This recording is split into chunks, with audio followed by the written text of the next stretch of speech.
Alright, so let's have this next sample problem. So a rectangular reinforced concrete beam is reinforced with two layers of tension bars. The clear concrete cover to the 12 millimeter diameter stirrups is 40 millimeter.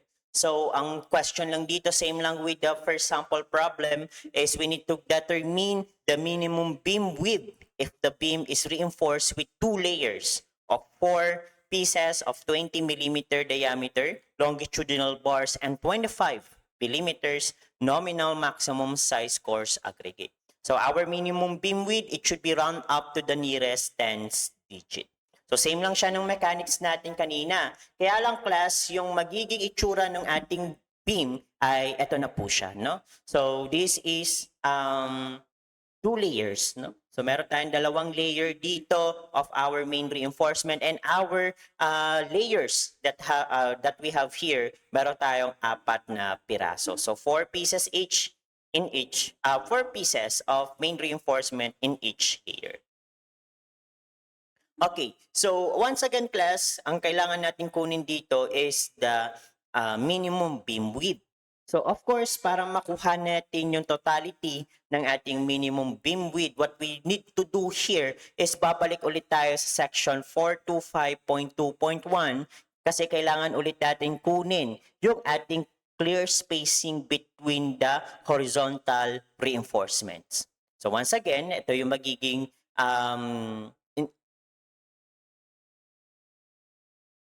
summary nung section 425.2.1, which is the largest of these three factors: 25 millimeters diameter of main reinforcement and the 4/3 of the diameter of the aggregate. So substitute lang natin yung mga given dito. So first, meron tayo ditong 25 millimeter, which is the given, and then diameter of our main reinforcement, this is now being 20 millimeter. And then for our third aspect, which is the 4/3 of the diameter of the aggregate, so 4/3 times 25, this is equal to 33.333 millimeters. So of course, kailangan natin ditong kunin yung pinakamalaki, which is the clear spacing between the horizontal reinforcements is now being 33.333 millimeters. So yan yung pinaka mag-govern for our clear spacing. No? So yung next natin dito, we can now determine the minimum beam width. So once again class, this is only the general formula that we can utilize. Okay? But once again class, lalo na pagdating natin sa third and fourth term natin, please remember na yung number ng rebars na i-consider nyo dito is only yung nasa first layer. Baka mamaya kasi malito kayo dun sa value ng ating n, baka gawin nyo siyang 8, no? So please remember na yung n natin dito or this variable stands for only the number of reinforcement under the first layer. Yun lang yung i-consider natin dito. Okay? So substitute lang natin. So we have 2 times 40. So this is for the concrete cover. Plus 2 times 12, which is yung ating diameter ng stirrups. Then plus 4 pieces. Kasi 4 pieces yung nasa first layer natin. And then you need to multiply with 20 millimeter. Then, of course, para malaman natin kung ilan yung clear spacing na i-consider natin, subtract mo lang ng 1 yung ating number ng rebar sa first layer. So, that magiging 3. 3 times 33.333. So, yung ating minimum beam width under the sample problem is now equal to 283.999. But of course, class, kailangan natin i-round up to the nearest tens digit. By the way, class, baka malito kayo sa round off and round up. Kapag sinabi nating round off kasi, dito natin kino-consider dito yung ruling when we are having a 5 sa last consideration natin ng ating digits, no? So kung may 5, kung less than 5 yung nasa dulo, ang ginagawa natin, nina-round down. Kapag mas mataas sa 5, ang ginagawa natin dito is we are going to round up. However kasi class, kailangan kasi class, ang gagamitin nating beam width, yung pwede na sa construction or it can be executionable, no? So, sabi nga dito to the nearest tens digit, so ibig sabihin lang nito, yung susunod na na value under the tens digit, no? So kung sasagutin mo is 285, no? Exactly 285, hindi po yun pwede. Kasi round up to the nearest ones lang yun. And also, by fives kasi yung ating interval. So this time around class, ang magiging intervals natin dito is by tens, no? So ang gagamitin na natin dito, regardless kung yung 3 is round up or round down, palagi siyang round up. So that we will use here 290 millimeters. All right, so let's have the sub question for this sample problem. So ang tinatanong naman dito is the vertical spacing nung ating dalawang layer. So actually class, this is a much easier question kasi nga ito nga lang yung hinahanap dito sa ating sub-question. So, ibig sabihin lang niya, we need to utilize yung kasunod na paragraph under that section, which is the section 425.2.2. So, ibig sabihin lang na to class, ang kailangan lang sagutin natin dito is at least 25 millimeters. So, yan lang yung magiging consideration natin dito. And then lastly, kailangan natin kunin dito yung effective depth. Okay, so which is ito po yung kailangan nating kunin. Remember, ang definition natin ng effective depth is coming from the compression up to tension. Kaso sa tension natin, kailangan centroid or gitna, no? So, ito class, this is 2 layers of the tension.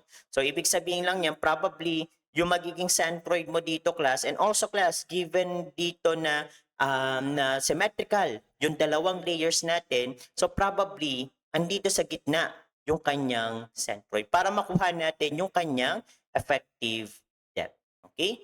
So, given tayo ng height which is 500 millimeters, so para makuha natin yung effective depth, what we need to do here, we need to determine what is our location ng centroid. Of course, ang reference natin dito sa bottom kasi mas madaling kumuha ng centroid kapag manggagaling tayo sa mas malapit doon sa ating mga tension reinforcements. Okay? So, yun yung unang nating goal, no? So, we need to solve for the centroid of the mean reinforcements, which is this one. Ito yung kailangan nating makuha.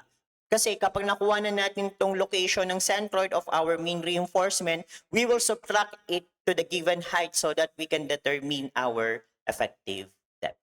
Of course, ang technique natin na pwede nyo magamit dito is using the Barignon's theorem. Although, symmetrical yung dalawang layer natin, so we can apply yung Barignon's theorem or what you can do here, yung ginawa natin kanina on the previous sample problem. You can add the concrete cover and then diameter of syrups, then isang bakal, and then kalahati ng 25 millimeter. You can do that.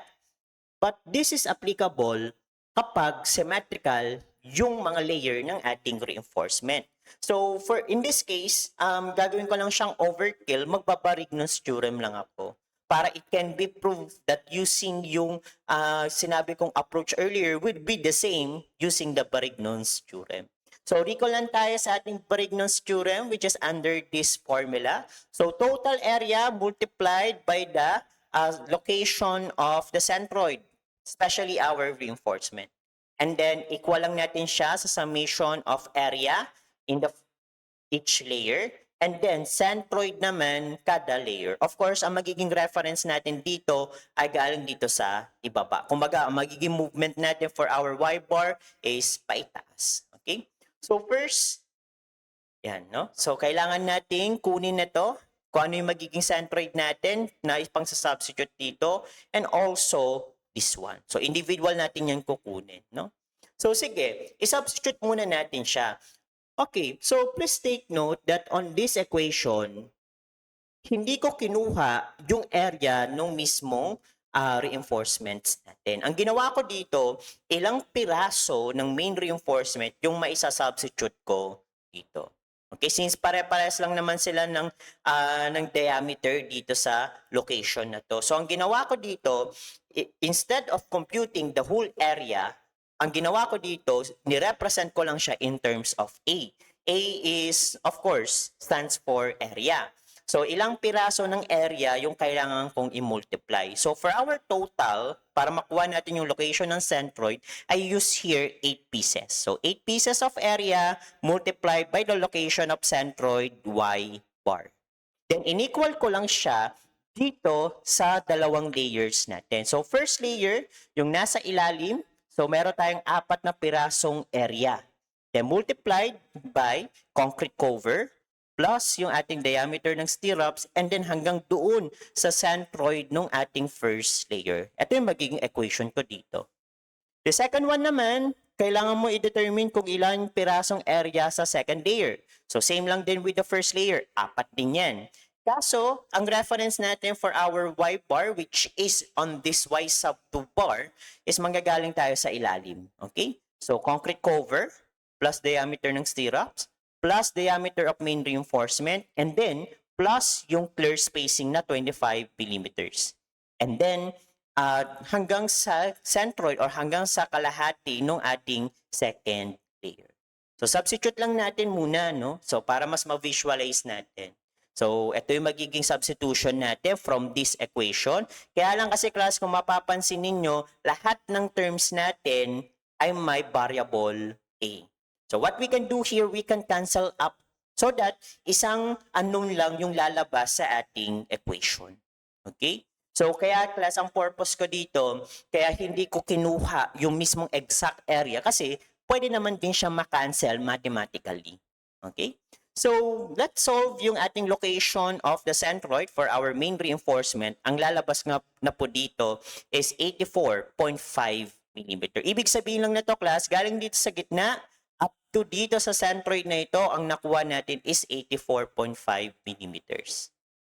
Alright, so kung meron na tayong formula or meron na tayong value for our location of centroid of our main reinforcement, which is the 84.5 mm, actually class, we can now determine the effective depth in our main reinforcement, which is we need to subtract the total height to our centroid. Okay? So, ang given nating height dito is 500. Then, subtract lang natin yung ating nakuha galing sa Barignon's theorem, the 84.5. So, that the effective depth, which is coming from the compression up to the tension, this is equal to 415.5 millimeters.